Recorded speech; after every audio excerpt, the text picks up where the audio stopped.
Ya, selamat sore semuanya, Shalom. Apa kabar Bapak Ibu Saudara? Sangat dikasihi Tuhan, amin.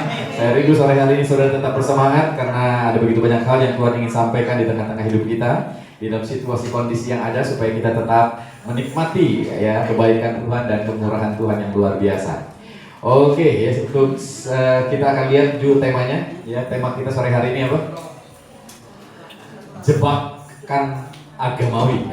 Ini sebuah keberadaan di mana saya bisa melihat ada begitu banyak hal yang kita perlukan hari-hari ini, apapun yang terjadi. Bapak Ibu saudara perhatikan ya. Kalau saudara hari-hari ini lihat di medsos, ya lihat di berita-berita, ada begitu banyak jebakan ternyata. Bukan hanya soal keberadaan di dalam konteks kerohanian, tapi juga di dalam konteks kehidupan sehari-hari. Ya, ngeri memang, tapi itulah yang terjadi. Bagaimana ketika saudara hari-hari ini boleh melihat ada orang-orang terjebak, ya, tertipu, ya, dengan keberadaannya sehingga ada banyak mereka dirugikan. Ya, jebakan-jebakan itu mungkin ketika saudara mau beli rumah, propertinya ternyata properti bodong. Ya, saudara udah masukin duit, ternyata rumahnya nggak jadi. Mungkin saudara sedang berusaha melakukan sebuah usaha apapun itu, tiba-tiba usahanya ternyata ya nggak ada. Saudara mungkin memasukkan beberapa keuangan saudara untuk supaya saudara jadi diberkati, tapi ternyata nggak ada. Jadi bos dengan modal 15 juta misalnya gitu ya. Ternyata setelah itu hilang. Dan beberapa waktu yang lalu ada orang membeli sesuatu lewat online, akhirnya justru ketika dia tidak memahami ya uang yang ada di handphonenya ya, saya percaya bahwa saudara ada banyak orang menaruh duitnya di handphone hari-hari ini melalui ATM mungkin ya, melalui apapun itu, tiba-tiba hilang uangnya. Jadi hati-hati. Kalau zaman dulu saya nggak khawatir, kenapa? Karena Bapak Ibu saudara naruh duitnya di mana? Di bawah bantal, ya gitu ya. Naruh duitnya di celengan, gitu. Tapi sekarang naruh duitnya di mana?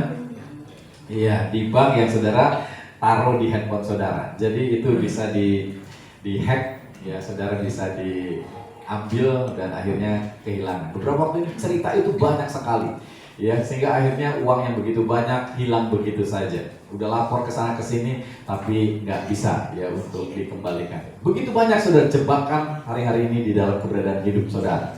Jadi harus hati-hati. Ya, belum lagi penipuan, diteleponin, dapat undian ini, dapat hadiah ini, ya dan lain sebagainya yang membuat kita tertarik awalnya, tapi ujung-ujungnya kita terjebak. Jadi senggol kiri kanan saudara, tolong ya, bisikin hati-hati. Hati-hati. Belum lagi sekarang anak-anak muda hati-hati dengan semua permainan yang ada, ya, yang ternyata isinya adalah judi online. Ya, ujung-ujungnya saudara dibawa untuk tertarik situ, sehingga saudara kecanduan. Setelah saudara kecanduan, saudara akhirnya pinjam duit. Akhirnya saudara bukan banyak duit, banyak utang, ya kan begitu ya. Kenapa? Karena saudara terjebak oleh judi online. Akhirnya saudara larinya ke pinjol ya, atau kemana lagi, judol dan lain sebagainya, yang memudahkan saudara untuk menemukan sesuatu, tapi akhirnya ujung-ujungnya saudara terjebak di sini ya. Dan kalau udah kayak gitu hari-hari ini udah hampir 8,8 juta katanya menurut Kominfo itu mereka yang terpapar judi online, yang harusnya direhabilitasi kayak orang sakit kayak kecanduan obat ya. Harus direhabilitasi ya. Kenapa? Karena itu membuat kita kecanduan, Bapak Ibu Saudara. Nah, itu sesuatu yang kita coba hindari hari-hari ini. Demikian juga dalam konteks kerohanian hari-hari ini ada begitu banyak jebakan yang membuat kita di dalam perjalanan kehidupan kita, di dalam kerohanian kita, ini dampaknya sama ya. Ketika dilakukan hal itu tapi tidak menghasilkan apa? Karena kita berpikir itu semuanya boleh mendatangkan keuntungan yang luar biasa dalam kehidupan kita.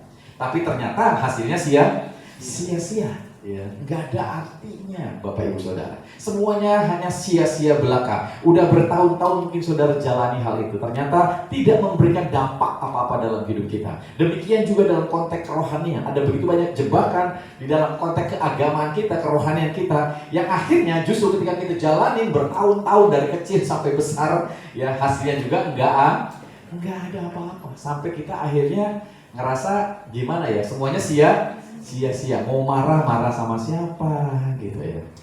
Kadang-kadang ya akhirnya yang larinya marahnya sama istri sendiri, suami sendiri. Mau marahin sama Tuhan, takut ya kan begitu ya. Masa Tuhan dimarahin gitu ya. Tapi semuanya seakan-akan nggak ada situasi atau solusi yang membuat kita menemukan jalan keluar. Ini semuanya kita seakan-akan terjebak di dalam situasi kondisi yang ada. Yang seharusnya dalam konteks kerohanian, Yesus berkata, dia datang bukan untuk mencari orang yang sakit atau orang yang sembuh, orang yang sehat, orang yang sehat. Dia nggak cari orang yang sehat, tapi justru dia cari orang yang sakit. Karena dia seakan-akan seperti obat, Bapak Ibu Saudara. Ya kalau orang sakit datang sama dia, sembuh. Amin. Iya. Jadi kalau Bapak Ibu Saudara lagi sakit batuk datang sama dia, sembuh nggak? Sembuh. Amin. Iya. Jadi kalau Bapak Ibu Saudara udah merasa datang sama Yesus, tapi masih batuk-batuk terus, kira-kira gimana?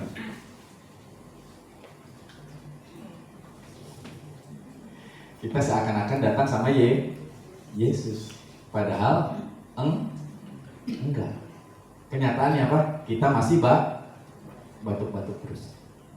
Iya, batuk adalah ciri dari orang sakit. Yang harusnya ketika datang sama Yesus sembuh, tapi ternyata kita merasa udah percaya Yesus, udah datang ke gereja, tapi kita masih batuk. Ternyata kita masih sakit. Kita seharusnya ketika percaya Yesus, kita mengalami sebuah perubahan. Karena esensi daripada ibadah adalah hubungan yang berdampak kepada perubahan. Amin. Iya, karena kalau saudara nggak ada hubungan dengan Tuhan, ngapain juga ibadah? Ya, itu hanya sekedar rutinitas. Ya, ritualitas, rutinitas yang nggak ada ya dampak apa-apa. Jadi hari-hari ini saya rindu membawa kita semuanya untuk dapat memahami hal ini. Sehingga kita dari kecil sampai gede hari-hari ini datang ke gereja harusnya ada dampak, ada perubahan dalam hidup kita. Amin. Udah nggak batuk lagi. Amin. Iya. Artinya saudara sudah berjumpa dengan ya obat sang juru selamat ini yang sudah mengubah keberadaan kehidupan saudara. Amin. Ya, bukan lagi memperbaiki diri saudara, tapi menggantikan posisi saudara. Yang saudara harusnya sakit, sekarang dia yang sakit. Harusnya saudara yang mati digantikan oleh dia. Ya, dia yang harus mati, sehingga dia menyerahkan hidupnya sama saudara. Jadi ini sebuah poin, sebuah keberadaan yang harusnya kita pahami. Sehingga dengan demikian hari-hari ini inilah yang harusnya menjadi bagian dalam hidup kita. Kalau saudara datang ke gereja bukan lagi untuk sesuatu yang lain. Saudara mau ibadah, menjalin hubungan dengan siapa? Dengan sang Bapa kita yang luar biasa. Amin. Iya, sehingga dampaknya adalah perubahan dalam hidup kita. Jadi orang yang datang kepada Kristus harusnya dia mengalami sebuah perubahan. Amin. Dia yang tadinya sakit sembuh. Sembuh adalah sebuah perubahan. Yang tadinya batuk-batuk sekarang enggak. Tapi kalau saudara bertahun-tahun datang ke gereja, datang sama Tuhan, tapi ternyata kita masih batuk-batuk terus, artinya enggak mengalami perubahan. Karakter saudara enggak berubah, hidup saudara enggak berubah, bahasa saudara enggak berubah. Berarti saudara belum tentu datang kepada Kristus. Saudara hanya sekedar melakukan rutinitas, ritualitas, rutinitas yang enggak ada dampak apa-apa dalam hidup kita. Kenapa itu terjadi? Ternyata kita terjebak di dalam perjalanan kehidupan keagamawian kita, Bapak Ibu Saudara. Sehingga akhirnya jebakan ini menguasai kehidupan kita. Akhirnya tanpa disadari harusnya saudara mengalami sebuah perubahan yang luar biasa. Ketika saudara menjalin hubungan dengan Kristus, Tuhan kita yang luar biasa ini. Amin. Kalau saudara memperhatikan ya, misalnya di daerah saudara ada sungai gitu ya. Ya, tiba-tiba saudara ngelihat bebek lagi berenang-berenang. Bebek itu senang nggak berenang-berenang di situ? Senang ya, karena itu habitatnya. Ya, dia senang gitu. Tiba-tiba ada seekor anak ayam loncat ke situ. Bisa berenang nggak ayam? Bisa berenang ya ke situ ya, kupiak, tapi dia apa? Enggak menikmati. Karena itu bukan habitatnya. Saudara anak Tuhan. Ya, habitat saudara tidak hidup di dalam dosa. Amin. Jadi kalau ada orang betah hidup dalam dosa, ya, berarti dia Seharusnya saudara nggak betah di situ. Ketika saudara jatuh dalam dosa, saudara harusnya apa? Nggak betah. Oh, nggak enak nih, gitu. Amin. Ya berarti saudara bukan habitatnya di situ. Tapi kalau saudara betah di situ, ya ini yang saya khawatirkan gitu loh, saudara. Ya, artinya kita belum mengalami perubahan dalam kehidupan kita. Ya. Jadi hari-hari ini inilah yang seharusnya kita bisa ya sadari di dalam hidup kita. Nah, di dalam jebakan agamawi ini saya rindu membawa saudara untuk dapat melihat bagaimana ada jebakan-jebakan ritualitas dan rutinitas yang kita lakukan yang sesungguhnya tidak berdampak apa-apa. Ya, justru kita ya hanya sekedar melakukan rutinitas, ritualitas. Ya, di dalam Lukas pasal yang ke-11 Tuhan Yesus pernah ngomong kayak gini ya. Kepada beberapa orang di situ ya, orang-orang ahli Farisi sama ya ahli Taurat, orang-orang Farisi sama ahli Taurat. Dikatakan di dalam Lukas pasal 11 ayat yang ke-37. Coba perhatikan di situ. Ya, kita akan lihat di situ. Ketika Yesus selesai mengajar, seorang Farisi mengundang dia untuk makan di rumahnya. Maka masuklah ia ke rumah itu, lalu duduk makan. Lanjut. Ya. Dikatakan di situ, orang Farisi itu melihat apa? Hal itu dan ia heran karena Yesus apa? Tidak mencuci tangannya sebelum makan. Ada sebuah adat istiadat di mana pada waktu itu orang kalau lagi makan harus cuci tangan. Ya. Mereka berpikir, kok Yesus nggak lakukan itu? Akhirnya itu menjadi sebuah perbincangan yang tidak menyenangkan. Harusnya di meja makan itu adalah kita menikmati makanan dengan penuh sukacita. Akhirnya di situ hanya yang ada apa? Nyinyiran, omongan. Serubanya kita seringkali mengutamakan apa? Adat istiadat ketimbang kasih terhadap orang-orang di situ yang mungkin ya tidak sebagaimana adat istiadat kita. Ini bukan aturan di dalam hukum Taurat sebenarnya. Ini hanya adat yang dibuat pada waktu itu oleh mereka. Gitu ya. Jadi adat ini baik, tapi bukan berarti dengan adat ini kita akhirnya apa? Nyinyirin orang. Amin. Nah hari-hari seringkali tanpa disadari ketika kita ibadah, ketika kita melakukan pelayanan dan sebagainya, kita selalu melakukan ritual yang seakan-akan itu benar buat kita. Ketika ada orang lain yang tidak melakukan sebagaimana yang kita lakukan, kita buat mereka salah. Ibadah yang seharusnya kita di sini bersukacita, sekarang kita lagi ngomongin orang. Ya, kalau ibadah itu pakai sepatu lah, pakai sendal tuh. Ya, jadi orang yang datang pakai sendal, Bapak Ibu Saudara, akhirnya dilihatin orang, karena mereka berpikir itu nggak benar, padahal nggak ada masalah. Amin. Kita mau datang ibadah mau penuh dengan sukacita. Amin. Ya, tapi akhirnya kita malah ngomongin sesuatu yang nggak poin. Gitu. Nah, seringkali kita lakukan hal yang seperti ini, kita terjebak dalam rutinitas dan ritualitas yang kita anggap ini benernya begini. Kalau ada yang beda sedikit itu nggak benar. Nah, seringkali tanpa disadari jebakan ini datang dalam hidup kita. Akhirnya setiap minggu kita datang ibadah penuh dengan rutinitas karena kita merasa bahwa itulah sebuah ritualitas yang sesungguhnya. Tapi itu semuanya nggak ada dampaknya. Kita bukan jadi orang yang penuh kasih, malah kita akhirnya jadi orang apa? Iya. Tidak penuh dengan kasih. Yesus yang mengatakan kepada mereka, celakalah kamu. Karena kamu lebih mengutamakan hal-hal ritualitas adat ketimbang kasih. Ya kalau ada orang lapar mau makan buru-buru ya terserah dia lah. Amin. Iya, karena itu juga nggak ada masalahnya gitu. Ya. Jadi orang Farisi ini mengundang Yesus makan di rumahnya, ya tanpa praduga dan prasangka apapun. Yesus memenuhi undangan aneh itu kepadanya, tapi ternyata mau dia coba untuk selidiki siapa Yesus itu. Sampai ketika Yesus seakan-akan tidak mencuci tangannya, ya karena itu merupakan sebuah adat bahwa tangan harus direndam di air begitu saudara. Setelah itu dicuci baru dia boleh makan. Seharusnya cukup dengan dicelupin ke air aja ujung-ujung jarinya itu boleh ambil roti dan makan. Dan mereka mungkin nggak melihat hal itu karena mereka seakan-akan Yesus belum. Jadi ternyata orang Farisi dan ahli Taurat ini sudah terjebak pada masalah rutinitas dan ritualitas melebihi firman untuk mengasihi orang-orang yang ada. Jadi hari-hari ini kenapa Bapak Saudara tidak dipenuhi dengan damai sejahtera, sukacita? Karena seringkali kita terobsesi dengan ritualitas yang seperti ini. Ya. Tanpa disadari hubungan rumah tanggamu, pekerjaanmu, apapun itu, kita tidak penuh dengan damai sejahtera, penuh dengan sukacita, karena kita terlalu memperlihatkan keberadaan ritualitas kita, adat kita, keinginan kita, usaha kita untuk coba untuk mengatur keberadaan yang ada sebagaimana yang kita inginkan. Jadi kalau ada yang berbeda, itu seakan-akan salah, Bapak Ibu Saudara. Nah, ini yang seringkali terjadi. Jadi ini akhirnya mereka terjebak dalam situasi ini. Ya. Ini keberadaan yang ada. Akhirnya Tuhan berkata, celakalah kamu. Ya, itu keluar dari mulut Tuhan Yesus. Karena mereka lupa untuk melakukan sesuatu. Ini jebakan ritualitas dan rutinitas.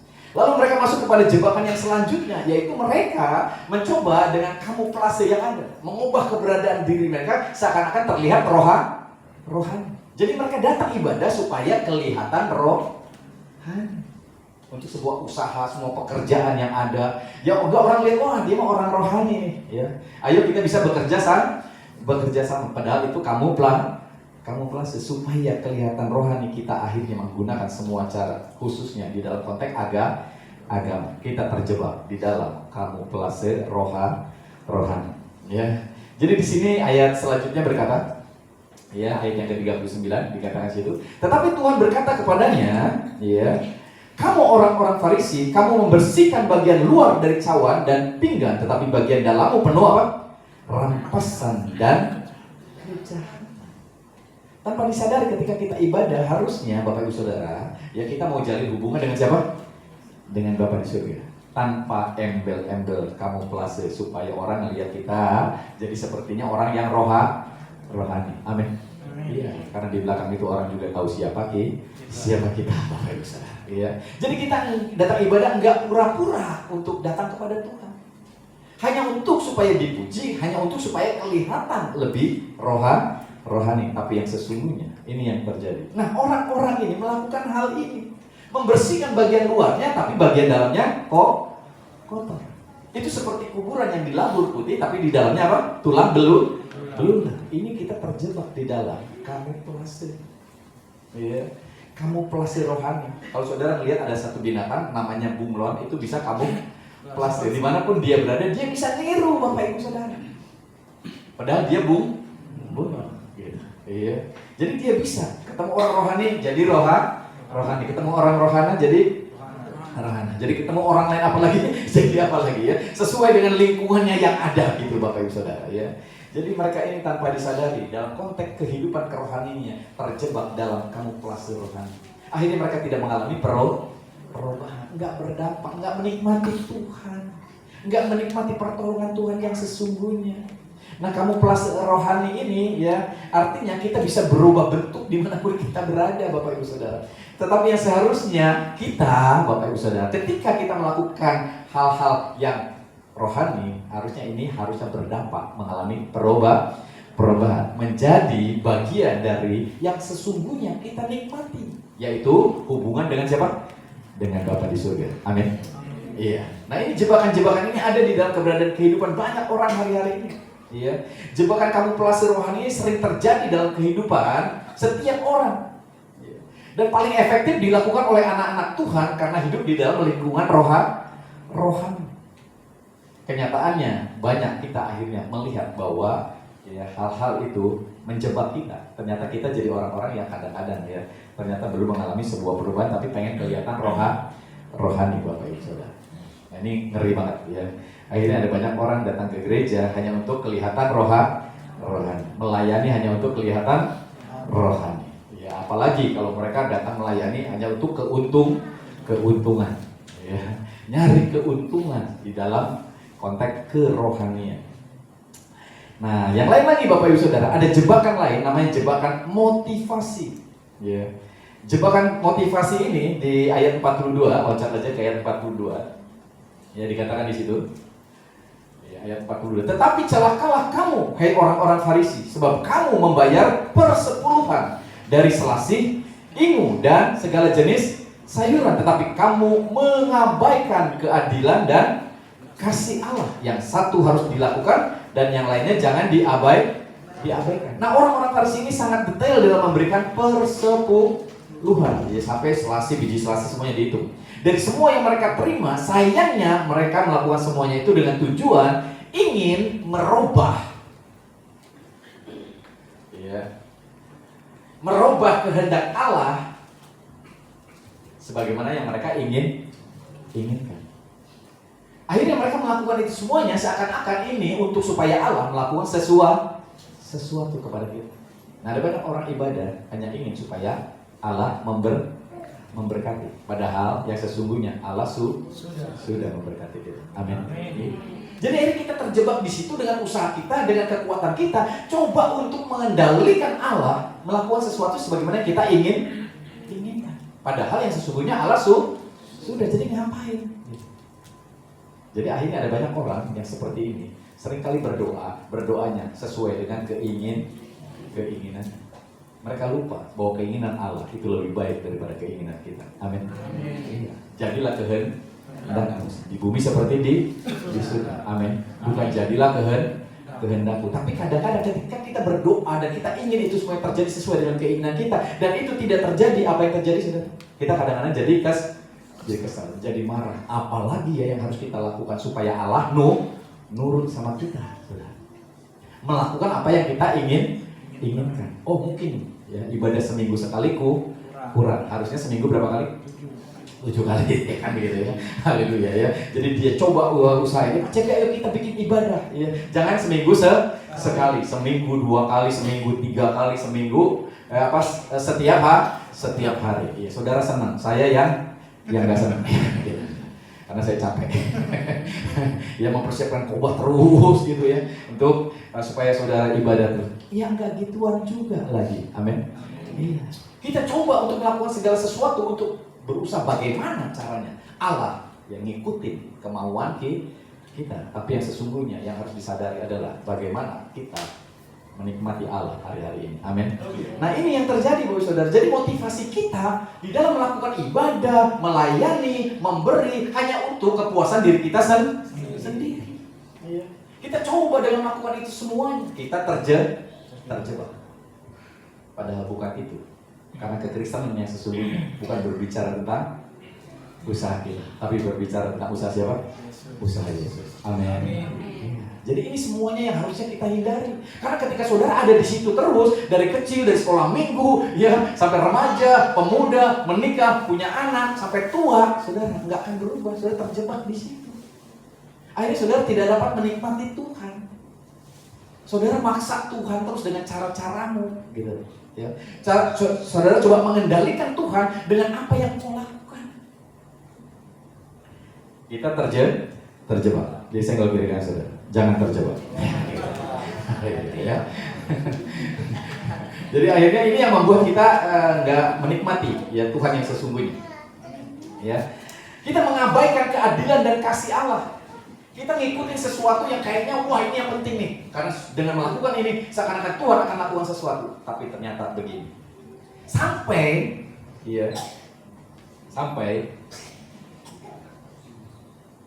jadi katakan Bapak Saudara. Matius 15 ayat yang kelima, perhatikan di situ sampai ke poin ini. Ya. Yang ini sangat mengerikan sekali, ya. Matius 15 ayat yang kelima. Perhatikan di situ. Matius 15 ayat yang kelima. Iya.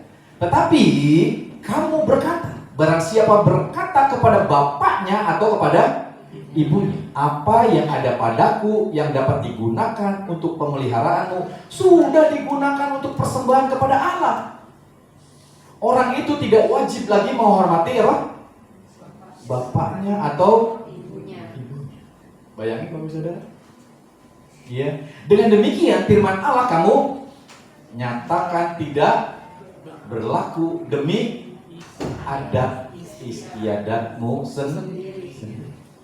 Sampai kita nggak hargai orang tua kita, ya, hanya untuk melakukan ritual agama. Nggak bisa dibayangin saudara. Ya. Tolongin itu papa, tolongin itu mama, lagi butuh duit nih. Udah habis ngasih perpuluhan pak, gitu. Udah habis buat persembahan.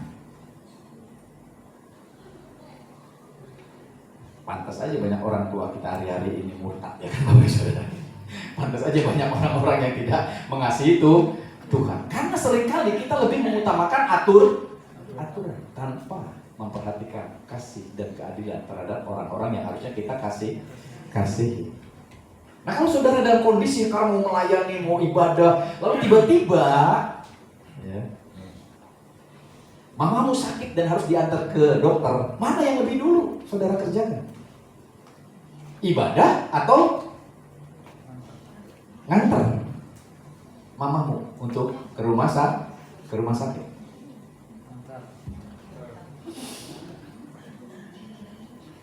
Udahlah gampang, mama mantar Tuhan Yesus yang tolonglah, ya kan gitu, yang nyembuhin gitu. Pantas aja mamamu juga nggak mau pergi ke gereja. Pantas aja istrimu nggak mau pergi ke gereja, pantas aja suami nggak mau pergi. Kenapa? Karena kita terlalu mengutamakan ritual ketimbang kasih yang harusnya kita kerjakan. Amin. Iya, kita terjebak. Boleh saudara. Saya nggak gimana. Iya, bebaskan diri, ya kan? Haleluya, ya. Nah, Tuhan Yesus ngomong kayak gini. Jadi Yesus begitu keras menegur orang-orang Farisi ini, mengatakan celakalah kamu. Ya. Memberikan korban persembahan untuk membenarkan dirinya. Bapak Ibu Saudara, merubah standar keadilan Allah dan kasih Allah yang begitu luar biasa. Dengan ukuran kasihnya sendiri, merubah hukum Allah untuk tidak lagi wajib menghormati orang tua. Bayangin gak sih? Makanya kekristenan kayak gini gak laku nih, karena akhirnya kita tidak menghormati orang tua ya. Karena kita berpikir sudah mengutamakan Tuhan lebih daripada ya, kasih kita kepada sesama. Jadi kalau udah ngasih persembahan buat Tuhan, wah itu kayaknya udah lebih dari semuanya. Sampai kita nggak peduli sama orang tua, sama orang-orang yang kita kasih. Nah, ini jebakan di dalam motivasi. Hanya saudara yang tahu dan Tuhan. Iya. Tapi saudara di sini ternyata sedang terjebak karena saudara tidak menghasilkan apa-apa dari apa yang saudara lakukan. Nggak ada dampak apa-apa. Bahkan kita di sini akhirnya ngerasa wah iya. Ya. Ternyata selama ini kita terjebak. Jadi kita harus bebaskan itu semuanya, Bapak Ibu Saudara. Ya. Kita mau mengikuti aturan yang sesungguhnya, menikmati Tuhan, jalin hubungan dengan Tuhan, sehingga saudara dampaknya adalah sebuah perubahan. Karena setiap orang yang datang sama Tuhan, saya memperhatikan itu akan terjadi sebuah perubahan yang luar biasa. Contoh Sakius, datang sama Tuhan, ketemu sama Tuhan, perubahan terjadi. Contoh Saulus, ketika ketemu sama Tuhan lewat cahaya yang menyilaukan matanya, dia langsung berubah. Saulus jadi Paulus. Amin. Setiap orang yang berjumpa dengan Kristus yang sesungguhnya, mereka mengalami perubahan. Saya berharap kita semua juga sama. Amin. Ketika berjumpa dengan Tuhan, kita mengalami perubahan yang luar biasa ya. Jadi kasih tepuk tangan untuk Allah kita yang luar biasa ya. Yang terakhir ini adalah jebakan pengajaran, Bapak Ibu Saudara. Galatia pasal yang pertama ayat yang ke-6. Seringkali tanpa disadari kita terjebak oleh pemahaman, pengajaran yang kita dengar. Sehingga jebakan ini membuat kita terbelenggu di situ dan kita seakan-akan sedang melakukan sesuatu yang benar, tapi ternyata enggak benar. Apalagi jebakan ini diikuti oleh ribuan bahkan jutaan orang yang sudah ada di dalamnya. Sehingga kita merasa jadi berbeda sendiri, kayaknya nggak mungkin. Akhirnya kita merasa diri kita yang salah. Galatia pasal yang pertama ayat yang ke-6 dikatakan di sini, aku heran bahwa kamu begitu lekas berbalik daripada Yesus, yang oleh kasih karunia Kristus telah memanggil kamu dan mengikuti suatu Injil lain yang sebenarnya bukan Injil. Hanya ada orang yang mengacaukan kamu dan yang bermaksud untuk memutarbalikkan Injil Kristus. Banyak orang mempertanyakan, kitab suci orang Kristen itu apa sih? Injil. Injil adalah kitab suci orang Kristen. Jadi ketika orang nyari Injil, ketemu gak sama Injil? Enggak ketemu. Ketemunya sama Alkitab. Jadi mereka menemuin Alkitab. Dan mereka lihat-lihat nggak ada Injil. Yang ada perjanjian lama, perjanjian baru. Lah Injilnya di mana? Jadi kitab suci orang Kristen itu Alkitab, ternyata katanya gitu. Yeah. Karena mereka menemukan Alkitab tulisannya gede-gede. Dan ketika dia buka isinya perjanjian lama dan perjanjian baru. Nggak ada kata-kata Injil. Yeah. Karena Injil dari bahasa aslinya definisinya adalah apa? Kabar baik yang hampir-hampir saudara nggak bisa percaya karena saking apa? Saking baiknya. Di mana saudara memperoleh keselamatan bukan karena usahamu tapi karena usaha Yesus yang sudah berkorban buat saudara. Amin. Itu Injil. Jadi sebenarnya kekristenan itu berbicara tentang kabar baik tentang Kristus yang sudah datang dalam dunia, rela mengorbankan dirinya, babak belur, penuh bilur, dipermalukan, ya, dilemparin batu, dicambuk, saudara. Bahkan dia rela mati sebagai orang terkutuk di atas kayu salib. Ia mati dengan begitu banyak penderitaan, ya, supaya kita yang harusnya menanggung itu diselamatkan. Amin. Ya. Ini Injil. Jadi Injil bicara soal Kristusnya. Jadi kalau saudara baca dalam perjanjian lama dan perjanjian baru, isinya harusnya Kristus. Karena perjanjian lama berbicara tentang janji, kedatangan tentang siapa? Kristus. Makanya ini adalah gambaran. Di mana Abraham potong domba itu adalah gambaran tentang siapa? Kristus.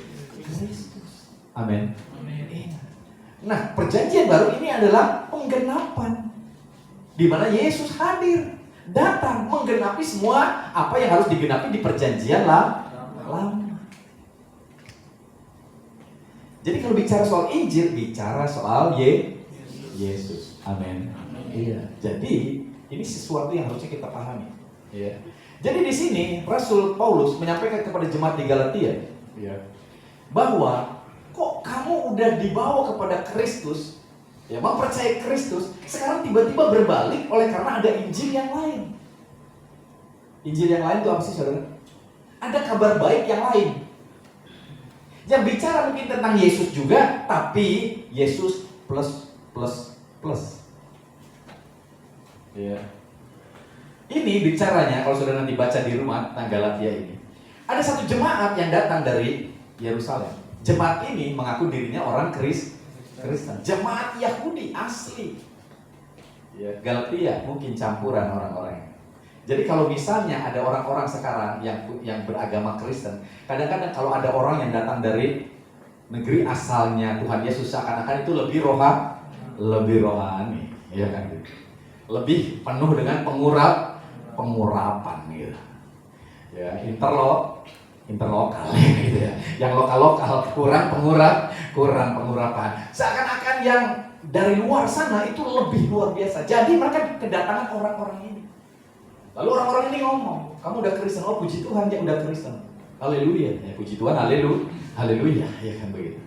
Tapi jangan lupa ya, disunat. Plus Yesus plus sunat. Ya, baru nanti hasilnya luar biasa. Nah ini, makanya Rasul Paulus ngambek, ini Injil yang lain. Karena di Injil nggak ada plus.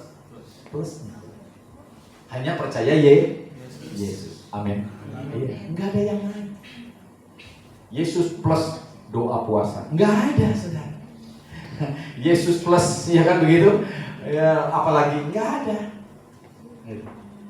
Yang ada adalah percaya Yesus. Jadi di sini Rasul Paulus, ya, ini marah kepada orang-orang di sana karena mereka berbalik begitu saja. Hanya ada orang yang mengacaukan kamu dan yang bermaksud untuk memutarbalikkan Injil Kristus. Ya. Jadi Paulus harus ngomongin.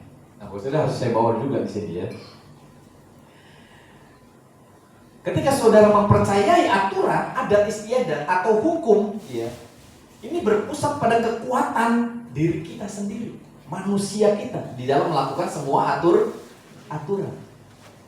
Tapi kekristenan ini berbicara pusatnya tentang iman yang berpusat pada Kristus. Kristus yang sudah melakukan semua persyaratan, ya, aturan hukum yang ada yang kita tidak bisa lakukan, Dia sudah selesaikan. Amin. Iya. Jadi jebakan pengajaran ini seringkali membuat kita akhirnya terjebak dalam keberadaan di mana akhirnya kita mempercayai hal-hal yang tidak seharusnya kita percayai. Iya. Akhirnya ketika saudara datang sama ibadah, kira-kira apa yang saudara harapkan dari ibadah saudara? Saudara diberkati. Jadi datang ibadah supaya diberkati. Nah, salah. Saudara datang ibadah bukan untuk diberkati. Saudara datang ibadah mengucap syukur karena saudara sudah diberkati. Amin. Iya. Saudara doa pagi. Saudara lakukan itu untuk apa? Supaya diberkati. Ya salah. Saudara mengucap syukur. Amin. Jadi apapun yang kita lakukan, itu hanyalah dampak dari kita sudah menikmati Tuhan hari-hari ini. Amin. Iya. Nah, jebakan pengajaran ini salah satunya adalah, iya, mereka berkata, keselamatan adalah memberikan hidup kita kepada Kristus. Nah, ada banyak pengajaran seringkali poinnya ini. Ayo, berikan hidupmu kepada Kristus. Jadi pertobatan itu adalah memberikan hidup kita kepada Kristus.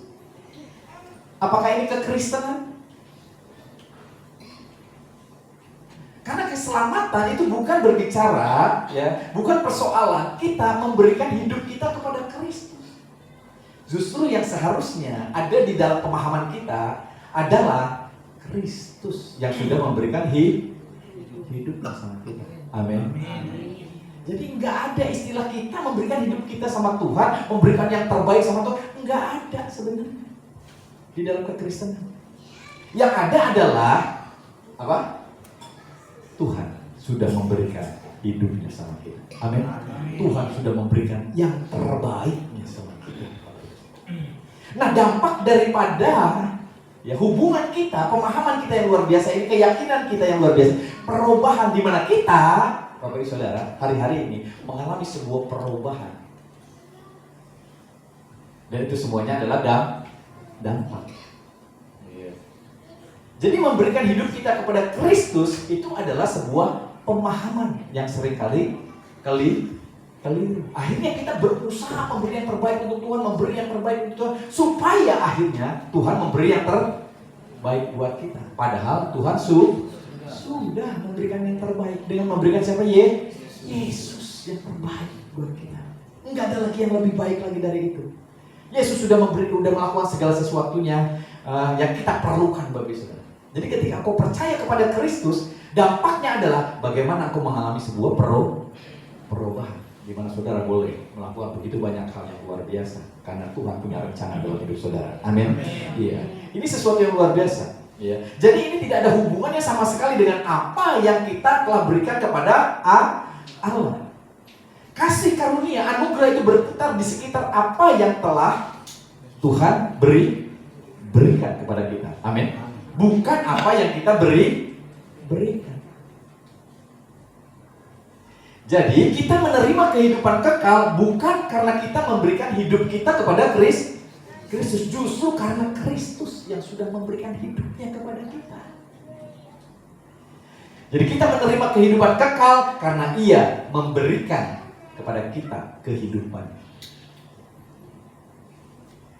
Ya.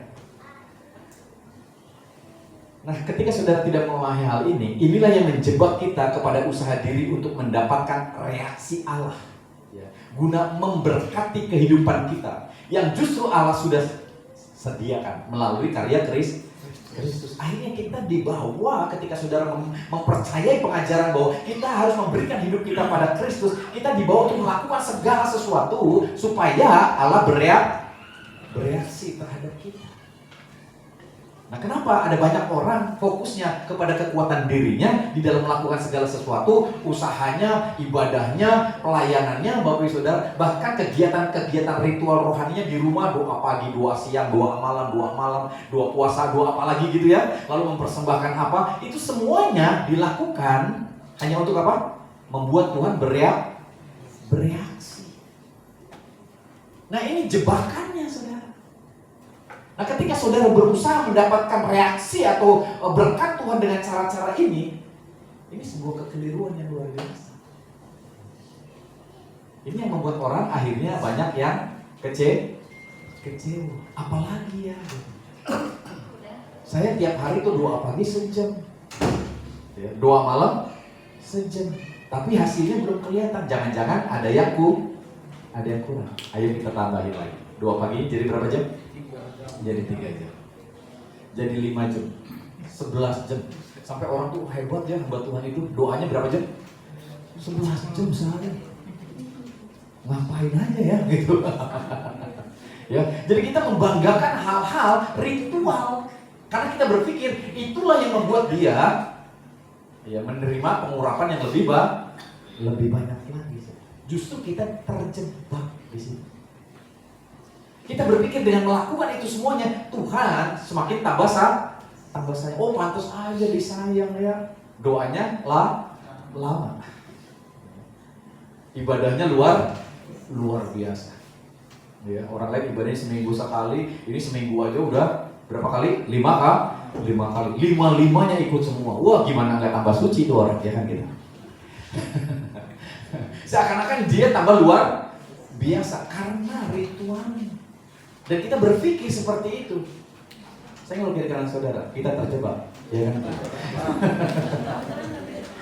Karena bukan itu poinnya. Mereka melakukan itu harusnya bukan karena supaya Allah memberkati mereka lebih lagi. Amin.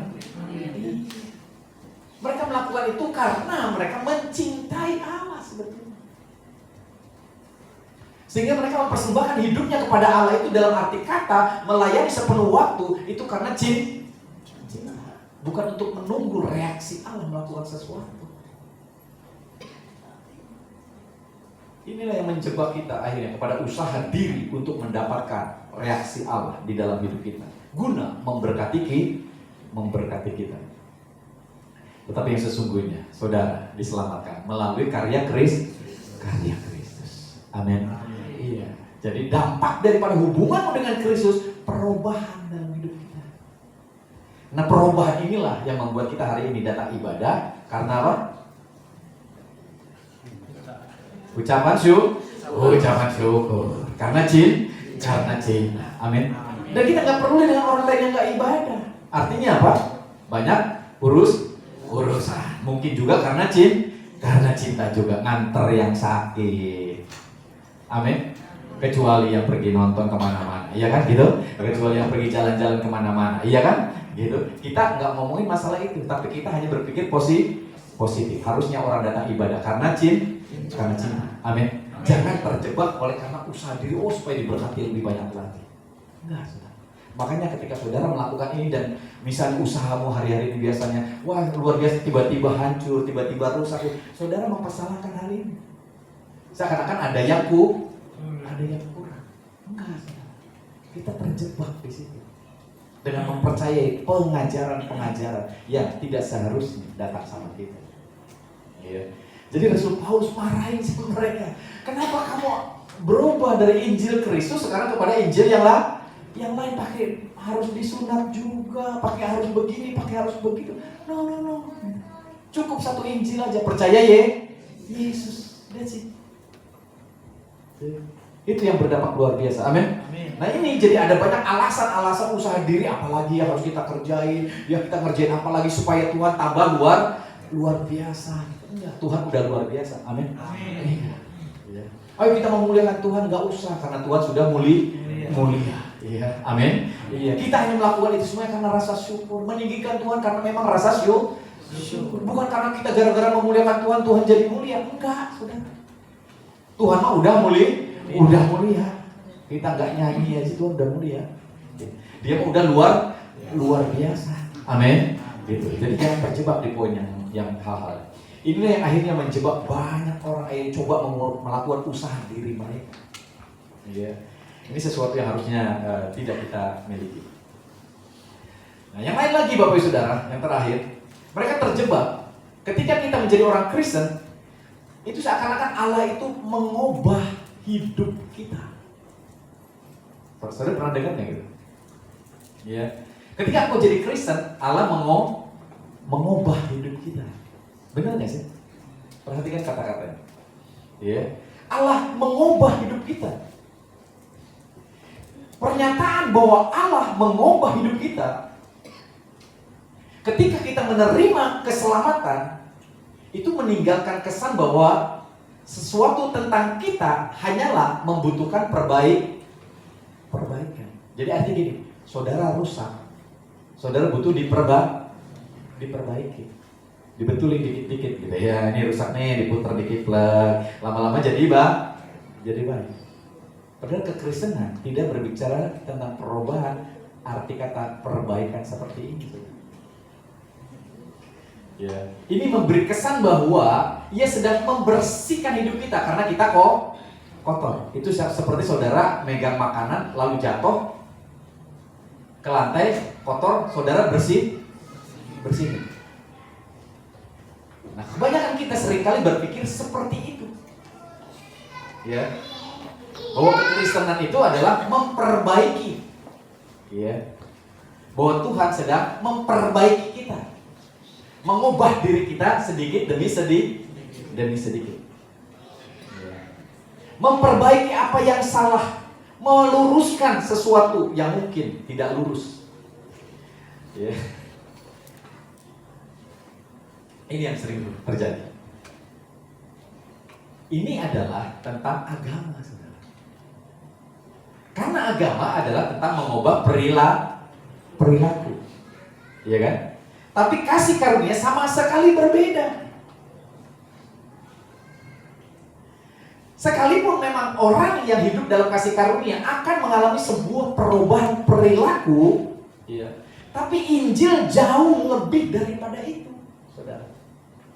Kita bukan diperbaiki, kita bukan diubah, ya, tapi kita ditukar.